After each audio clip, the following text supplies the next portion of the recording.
আল্লাহ তাআলা আমাদেরকে খেলাফতের দায়িত্ব পালন করার জন্য সৃষ্টি করছেন। এই দায়িত্বের জন্য আমরা ভেস্তে যাব। শুধু জিকির আজকার আর ইবাদতে যদি আল্লাহ ভেস্ত দিতেন, তাহলে এই যে আপনাদের চোখের সামনে গাছপালা দেখেন, সবুজ পৃথিবী, এই প্রত্যেকটা পাতায় আল্লাহ জিকির করে, কোনো সন্দেহ আছে? তুসাব্বিহু লাহুস সামাওয়াতু সাবউ ওয়াল আরদু ওয়া মান ফিহিন্না, আকাশ পৃথিবী এবং এর মাঝখানে যা কিছু আছে, ওয়া মিন শাইইন ইল্লা ইউসাব্বিহু বিহামদিহি, নাই কোনো বস্তু বরং প্রত্যেকটা বস্তু আল্লাহর পবিত্রতা ঘোষণা করে। ওয়ালাকিন লা তাফকাহুনা তাসবিহাহুম, কিন্তু তোমরা তাদের এই পবিত্রতা জপো না, তোমরা বোঝো না। গাছের পাতা, পাথরের নুড়ি, কীটপতঙ্গ সবাই আল্লাহর জিকির করে।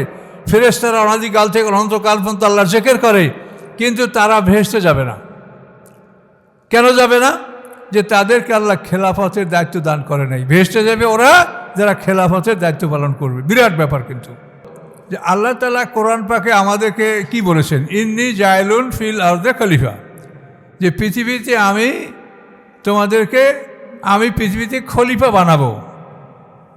ফেরেশতাদেরকে লক্ষ্য করে বললেন যে ইন্নী জাইলুন ফিল আরদে খলিফা, আমি পৃথিবীতে খলিফা সৃষ্টি করতে যাচ্ছি, যারা পৃথিবীর শাসন করবে, পৃথিবীর সমস্ত মাখলুকাতের উপরে তারা কর্তৃত্ব করবে এবং শান্তি শৃঙ্খলা বজায় রাখবে এবং জুলুম দূর করবে। খেলাফতের মূল টার্গেটই হলো জুলুম দূর করা। তাফসিরে আছে, ইব্রাহিম আলাইহিস সালামকে আল্লাহ তাআলা বলেছেন, হে ইব্রাহিম, তুমি জাতির পিতা, আমি তোমাকে জাতির পিতা বানিয়েছি, তোমাকে আমি মানব জাতির ইমাম বানিয়েছি। তোমার কাজ হলো যে পৃথিবীতে যেন জুলুম না থাকে, মাজলুমের ফরিয়াদ যেন আমার আকাশে না আসে। সম্মানিত সুধী, আমরা একটা অন্য জরুরি প্রসঙ্গে একটু আলোচনা করব। সে বিষয়টা হলো, আমার কাছে মোবাইলে মানুষ প্রশ্ন করছে যে ভোট দেব কি না, ভোট দেব কি না। এখন এই প্রশ্নের জবাব কোরআনে কি আসে বা কোরআন থেকে কি মানুষকে বুঝিয়ে বলা যায়? আমরা তো রাজনৈতিক কোনো আলোচনা করব না, আমরা কোরআন থেকে একটা কথার সমাধান দেব ইনশাল্লাহ। এখন প্রশ্ন হলো ভোট দেব কি না। তো এই কথাটা তাদের মনে আসছে কেন? আসছে এই জন্য যে সূরা নিসার 85 নম্বর আয়াতে আল্লাহ বলছেন, মাইয়াশফা শাফাআতান হাসানাতান ইয়াকুল্লাহু নাসিবুম মিনহা ওয়া মাইয়াশফা শাফাআতান সাইয়্যাতান ইয়াকুল্লাহু কিফলুম মিনহা।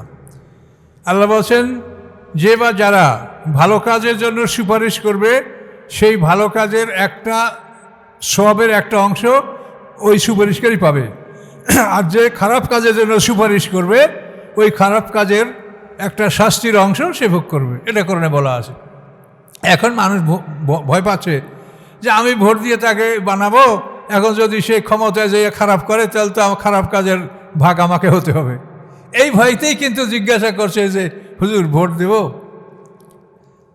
তো এখন এই সমস্যাটা আছে ঠিকই, আর আল্লাহর কোরআনের কথার মধ্যে কোনো ভুল নাই। ভালো কাজের জন্য আপনি একটা ভালো লোককে যদি আপনি সমর্থন করেন, ও জীবনে যতগুলো ভালো কাজ করবে ক্ষমতায় থেকে, আপনাদের ভোটের মাধ্যমে জয়যুক্ত হয়ে, সমস্ত ভালো কাজের একটা অংশ আপনাদের আমলনামায় লেখা থাকবে।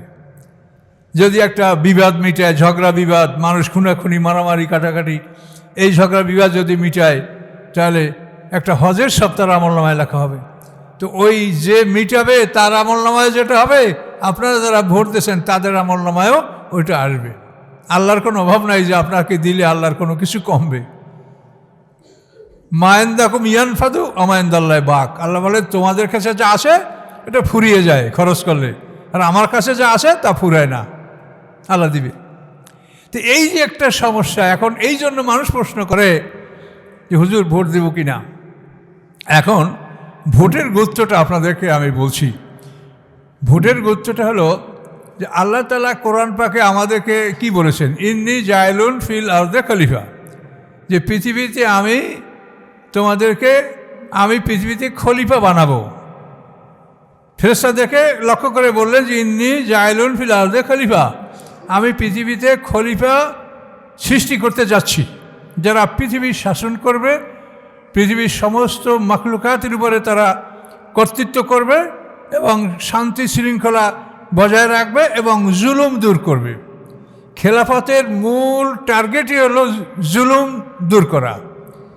তাফসীরে আছে ইব্রাহিম আলাইহিস সালামকে আল্লাহ তাআলা বলেছেন, হে ইব্রাহিম, তুমি জাতির পিতা, আমি তোমাকে জাতির পিতা বানিয়েছি, তোমাকে আমি মানব জাতির ইমাম বানিয়েছি। তোমার কাজ হলো যে পৃথিবীতে যেন জুলুম না থাকে, মাজলুমের ফরিয়াদ যেন আমার আকাশে না আসে। মাজলুম যদি কাফের হয় তা আমি মাজলুমের কথা শুনি।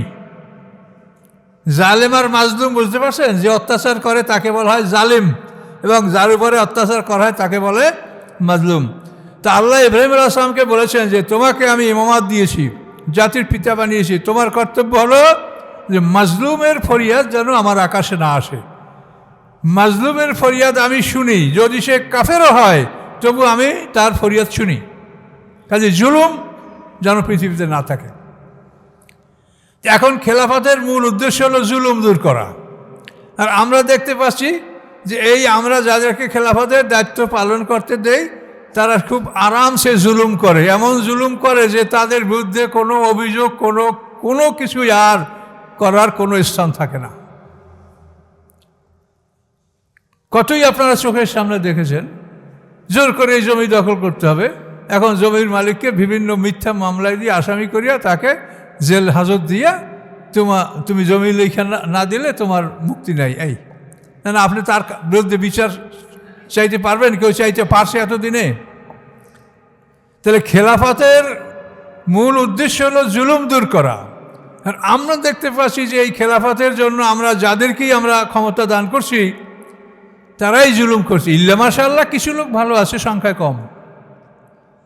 তো এখন এই খেলাফতের বিষয়টা হলো আল্লাহ তাআলা আমাদেরকে খেলাফতের দায়িত্ব পালন করার জন্য সৃষ্টি করছেন। এই দায়িত্বের জন্য আমরা ভেস্তে যাব। শুধু জিকির আজকার আর ইবাদতে যদি আল্লাহ ভেস্ত দিতেন তাহলে এই যে আপনাদের চোখের সামনে গাছপালা দেখেন, সবুজ পৃথিবী, এই প্রত্যেকটা পাতায় আল্লাহ জিকির করে, কোনো সন্দেহ আছে?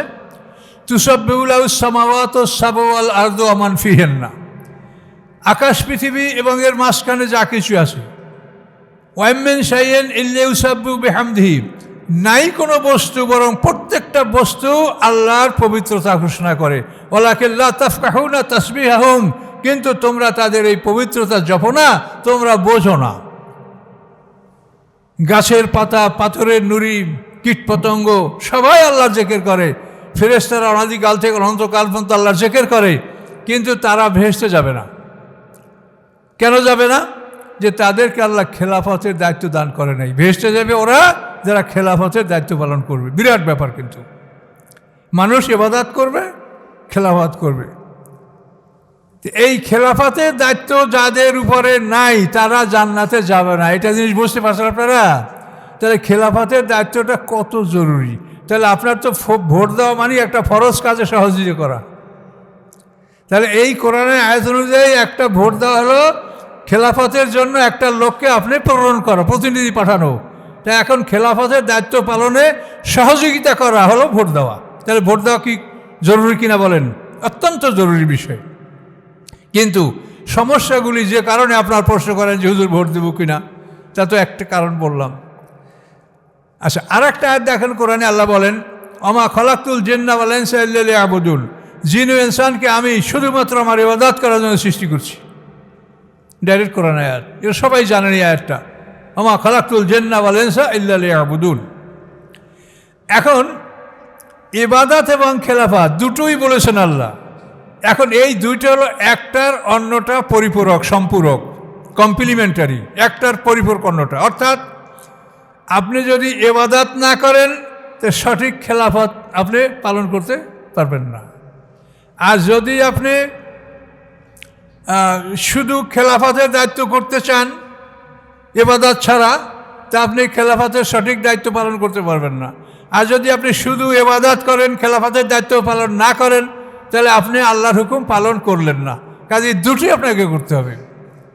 এখন এই দুইটা, একটা অন্যটা হলো পরিপূরক। খেলাফতের দায়িত্ব পালন করা মানুষের সেবামূলক কাজ। এখন দেখেন আপনাদের কাছে যে প্রার্থীরা যে প্রতিশ্রুতি দিছে, এতে মনে হয় যে ইনশাল্লাহ এরা ক্ষমতায় গেলে আপনাদের আর কোনো কাজই করতে হবে না, ঘরে বসেই সব খাইতে পারবেন। এত সুন্দর সুযোগ সুবিধা, এই ভাতা সেই ভাতা, ওই ভাতা সেই ভাতা, মানে একেবারে ভাতায় ভাতায় আপনারা ঘরের থেকে আর বাইরে হওয়া লাগবে না, কাজ করা লাগবে না। কিন্তু নির্বাচন হয়ে যাওয়ার পরে দেখবেন যে আপনারা কি পাচ্ছেন, নিজেদের ভাগের অংশটু হারিয়ে যাচ্ছে, গরিবের অংশ হারিয়ে যাচ্ছে, বিজেপির চাউল নাই, বয়স্ক ভাতা নাই, সব দেখবেন হারিয়ে গেছে। তো এইটার কারণটা কি? এটার কারণ হলো যে ইবাদতবিহীন খেলাফত সম্ভব না। এখানে যিনি ইমামতি করবেন তিনি যদি ইমামতির যোগ্য না, তো করতে পারবেন?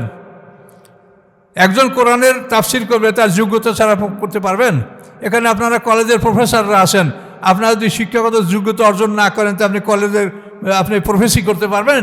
কলেজে পড়াতে পারবেন? তাহলে প্রত্যেকটা কাজ করার জন্য একটা প্রশিক্ষণ প্রয়োজন।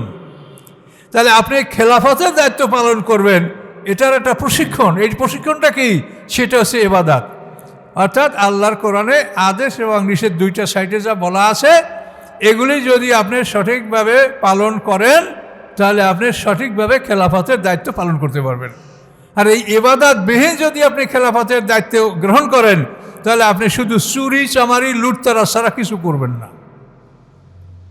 এখন আমাদের সমাজের সমস্যাটা হলো এই যে যারা ইবাদত করে তারা খেলাফতের দায়িত্ব লাভ করতে পারছে না, আর যারা খেলাফতের দায়িত্ব পালন করে তারা ইবাদতের সাথে তাদের কোনো খবর নেই। ইবাদতবিহীন খেলাফত, যার জন্য জুলুম, অত্যাচার, লুটতরাস। আর যারা ইবাদত করছে তারা খেলাফতের স্তরে উপনীত হতে পারছে না। আমার জীবনের দুটা ঘটনা আপনাকে বলি। একটা হাই স্কুলে সিরাত মাহফিল, তো এলাকার এমপি সাহেবেরও সেখানে দাওয়াত, তিনি খুব প্রবীণ এমপি, কয়েকবার এমপি হয়েছেন, আমারও দাওয়াত গেছি। আমরা আলোচনা করছি, এমপি সাহেব সভাপতি, উনি তো শেষ বক্তব্য দিবেন। এমপি সাহেব বক্তব্য দেওয়ার সময় বলেন, এখানে যে সুর, এই সুরের মধ্যে আমি হয়েছি অসুর। কি বোঝেন নাই?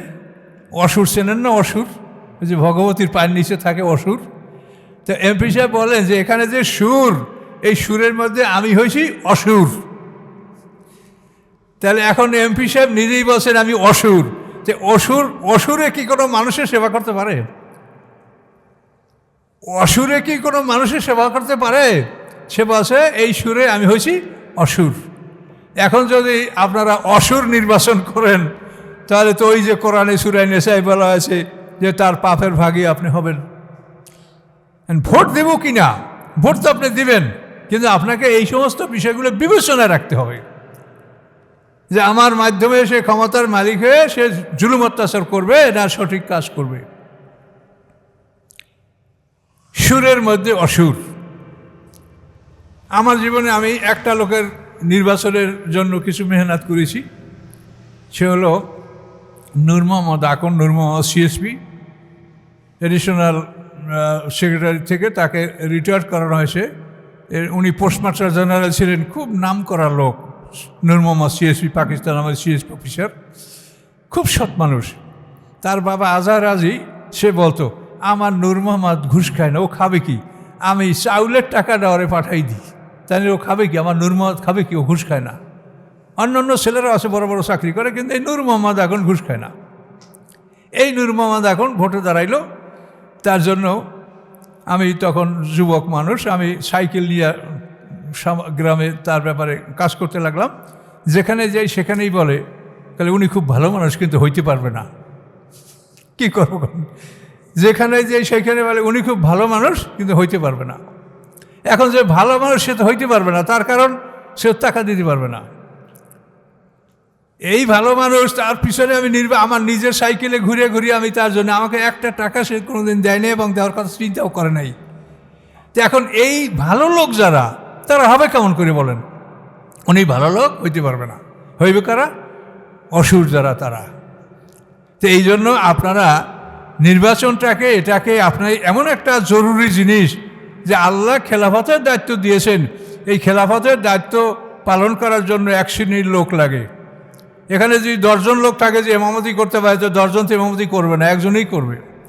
একটা গাড়িতে যদি 10 জন ড্রাইভার থাকে তো গাড়িতে একজন চালাবে। কারণ এই জন্য এই খেলাফতের দায়িত্ব আপনি কাকে দিবেন, এই জন্য আপনার ভোট দেওয়াটা এটা একটা জরুরি। আপনি এটার জন্য যাবেন এবং আপনাকে বিবেচনা রাখতে হবে যে এই লোকটা ভোটে ক্ষমতায় গিয়ে আমার এমন কাজ করবে যাতে আমিও তার পাপের ভাগী হব, এটা যেন হইতে না হয়। এই বিষয়টা আপনাকে লক্ষ্য রাখতে হবে। কিন্তু ভোট দেওয়াটা আপনার একটা বিরাট দায়িত্ব, যেহেতু আপনি এখানে মানে আল্লাহ যে বলছেন ইন্নী জাইলুন ফিল আরদি খলিফা, আপনি খেলাফতের দায়িত্ব আপনি এখানে পালন করবেন। এই জন্য এক্ষেত্রে আপনি পিছিয়ে থাকবেন না, কিন্তু আপনাকে লক্ষ্য করতে হবে, আপনাকে লক্ষ্য করতে হবে আপনি যাকে ভোট দেবেন সে জিতলো কি হারলো সেটাও আপনার দেখার বিষয় না। আপনি আল্লাহর কাছে প্রমাণ করতে পারবেন যে আমি হকের পথে, ন্যায়ের পথে আমি আমার কাজটা আমি করেছি। এভাবে আপনি দেখে শুনে আপনি নিজে যত অপরাধী না হন, এভাবে আপনি এই কাজে অংশগ্রহণ করবেন। তার কারণ এই যে খেলাফতের দায়িত্ব, এই যে ন্যায় বিচার করা, বিচার ব্যবস্থা, এটা খেলাফতের একটা অংশ। তো এই বিচার ব্যবস্থার ব্যাপারে আল্লাহ তাআলা কত কঠিনভাবে আল্লাহ কোরআনে বলেছেন, আমান লাম ইয়াকুম বিমা আনজালাল্লাহু ফাউলাইকা হুমুল কাফিরুন জালিমুন ফাসিকুন। সূরা মায়েদার 45-47। তো এই তিনটা সূরা মায়েদায় যে আল্লাহর বিধান অনুযায়ী যারা বিচার ফয়সালা না করে তারা কাফের, জালেম, ফাসিক। তাহলে এখন এই বিচার ব্যবস্থা দেখেন, এটা খেলাফতের একটা দায়িত্ব যে মানুষের মধ্যে ন্যায় বিচার প্রতিষ্ঠা করতে হবে। এখন এইসব ক্ষেত্রে আমরা কিছুই কিন্তু পাই নেই, সব সময় দেখছেন যা হবার তা হয়েছে, এবং এতই জুলুম হয়েছে এই বিচার ব্যবস্থার মাধ্যমে, সেটা সীমাহীন। সেটা আপনি যারা সচেতন ব্যক্তি আপনারা জানেন যে বিচারপতি খায়রুল হক কী করেছে, তখন আমরা শিউরে উঠেছি, কিন্তু আমাদের বলার কিছু ছিল না। এখন সে জেলে, আল্লাহ তাকে নিয়েছে। তো এভাবেই খেলাফতের দায়িত্ব প্রতিষ্ঠা করা এটা একটা ফরজ কাজের অংশ বিশেষ। কিন্তু আপনারা এখানে ভোট দিতে যাবেন, আমাকে অনেকেই প্রশ্ন করছেন শুধু ভোট দেবো কি না। ভোট দিতে আপনারা যাবেন, কিন্তু আপনারা লক্ষ্য রাখবেন যে কাকে ভোট দিলে সে হোক কি না হোক, যে হইতে পারলে সে জুলুম করবে না, এইরকম লোককে বাছাই করে আপনারা ভোট দিবেন। এবং নিজেদের মধ্যে সচেতনতা সৃষ্টি করতে হবে যে খেলাফত এটা ফরজ, আর ইবাদতও ফরজ। কিন্তু ইবাদত ছাড়া কেউ খেলাফতের দায়িত্ব পালন করলে, দায়িত্বে যদি সে দায়িত্ব গ্রহণ করে খেলাফতে, সে সঠিক খেলাফতের দায়িত্ব পালন করতে পারবে না। এই জন্য খেলাফতের দায়িত্ব পালন করার জন্য যারা আগ্রহী হবেন তারা ইবাদত সম্পর্কে, ইবাদত বলতে আল্লাহর আদেশ এবং নিষেধ দুটার নামই ইবাদত। আল্লাহ যেগুলি আদেশ করেছেন সেগুলো পালন করা ইবাদত, এবং আল্লাহ যেগুলি নিষেধ করেছেন সেগুলি পালন করা, অর্থাৎ সেগুলি বর্জন করা ইবাদত। কাজে ইবাদত ছাড়া কোনো লোক সঠিকভাবে খেলাফতের দায়িত্ব পালন করতে পারবে না। এগুলি আপনারা মানুষকে বোঝানোর চেষ্টা করেন। আল্লাহর এমন কোনো প্রয়োজন নাই যে আপনি বাংলাদেশে দিন কায়েম না করি আমার কাছে আসলে বেচতে পাবেন না, এটা বলেনি আল্লাহ। আল্লাহ বলছে তুমি হক পথে থেকে সাধ্য অনুযায়ী চেষ্টা করো। কাজে আমরা সাধ্যের বাইরে কোনোখানে আমরা যাব না। আমরা জীবনে এটা প্রমাণ করবো যে আল্লাহ আমরা কখনোই অন্যায়ের পথে ছিলাম না। এটা যদি আমরা আমাদের জীবনে প্রমাণ করতে পারি তাহলে ইনশাআল্লাহ হয়তো আল্লাহর কাছে আমরা মুক্তি পাব। কাজে এই জন্য এই সমস্ত বিষয়গুলি লক্ষ্য রাখবেন, এবং মানুষের মধ্যে এই সচেতনতা সৃষ্টি হয়, তাতে এইসব বিষয়গুলির প্রতি আপনারা লক্ষ্য করে সেভাবে কোরআন থেকেই কথাগুলো বলবেন যে আল্লাহ খেলাফতের দায়িত্ব পালন করার জন্য মানুষ সৃষ্টি করছেন। গাছপালা, ফেরেশতা, এত এই যে পাতাগুলি, প্রত্যেকটা পাতা আল্লাহ জিকির করে, এবং এরা কখনো ইবাদত বন্দেগী বন্ধ করে না। আর আমরা তো ক্ষণে কতটুকু সময় ইবাদত করি 24 ঘন্টার মধ্যে, আর ওরা তো সবসময় আল্লাহর ইবাদতেই রত আছে। কিন্তু তারপরও তারা ভেস্তে যাবে না, আমরা যাবো ভেস্তে। কারণটা কি? যে খেলাফতের দায়িত্ব আমরা পালন করব, সমাজে শান্তি প্রতিষ্ঠা করব, জুলুম দূর করব, অত্যাচার দূর করব। এবং মনে রাখতে হবে খেলাফতের মূল দায়িত্বই হচ্ছে জুলুম দূর করা। যে ইব্রাহিম আলাইহিস সালামকে আল্লাহ যেন জুলুম, সমাজে যেন জুলুম না হয়। তো এই জন্য আপনারা সবাই ইনশাল্লাহ সচেতনতার সহিত দায়িত্ব পালন করবেন, দায়িত্বে অবহেলা করবেন না। আপনি আপনার কাজ সঠিকভাবে করবেন, ফলাফল আল্লাহর উপরে। আপনার ক্যান্ডিডেটকে জিতাতে হবে এমন কোনো প্রয়োজন আপনার নাই। আপনি হক পথে আপনার ক্ষমতাটা ব্যয় করবেন, যেটা আল্লাহ রসুল বলছেন যে তুমি হাত দ্বারা অন্যায়কে প্রতিহত করো। তা আপনার তো হাত দ্বারাই আপনি অন্যায় প্রতিহত করতে পারবেন। এখানে এই মাকড়া আছে না, এখন আপনি হাত ব্যবহার করেন, কোনখানে ব্যবহার করবেন? তা আল্লাহ রসুল যে কথাটা আপনাকে বলেছে, মান রামেনকুম মনকান ফালু গাইরু বিয়াদিহি। তা আপনি হাত যদি সবাই যদি আপনার হাতটা সঠিক জায়গায় ব্যবহার করতেন তাহলে তো ভালো প্রতিষ্ঠিত হয়ে যেত। কিন্তু সবাই হাতকে সঠিক জায়গায় ব্যবহার করবে না, যদি না করে তো আপনি করবেন। কি বুঝতে পারছেন কথাটা, আল্লাহ রসুলের কথাটা? মানরামেন কোন মন করান ফালু গাইহরবি ইয়াদি, তো তোমার হাতেই তো, তুমি একা একটা কক্ষে তুমি দেখতে পাচ্ছ এ কী চায়, এ কী চায়, এ কী চায় দেখতে পাচ্ছ, কাজেই তোমার হাত দ্বারা ইচ্ছা করলে তুমি অন্যটাকে প্রতিহত করতে পারো। এভাবে সকলের যদি মনোভাব এটাই হয় যে এইখানে যদি আমি হাতকে ব্যবহার করি তো অন্যটাকে আমি সমাজ থেকে দূর করতে পারবো, তাহলে সেটা সবাই যদি এটা চিন্তা করতো তাহলে হয়তো।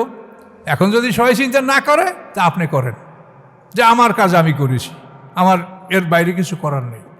এভাবে আপনারা দায়িত্ব পালন করবেন এবং কষ্ট হইলেও কেন্দ্রে যাবেন, যেহেতু এটা একটা মানে ফরজ কাজের অংশ বিশেষ, যেহেতু খেলাফত প্রতিষ্ঠা, খেলাফতের দায়িত্ব প্রদান, খেলাফতের দায়িত্ব অর্পণ, এই জন্যই আপনি এই কষ্ট করে এই কাজটা আপনি করবেন। তো আমার কাছে যারা প্রশ্ন করেছেন, যারা করেন নাই, সবার প্রতি আমার এই বিষয়টা থাকলো, ভোট দিব কিনা এই বিষয়ের উপরে আপনারা এটা পর্যালোচনা করবেন নিজেদের মধ্যেও। আসসালামু আলাইকুম রহমতুল্লাহ।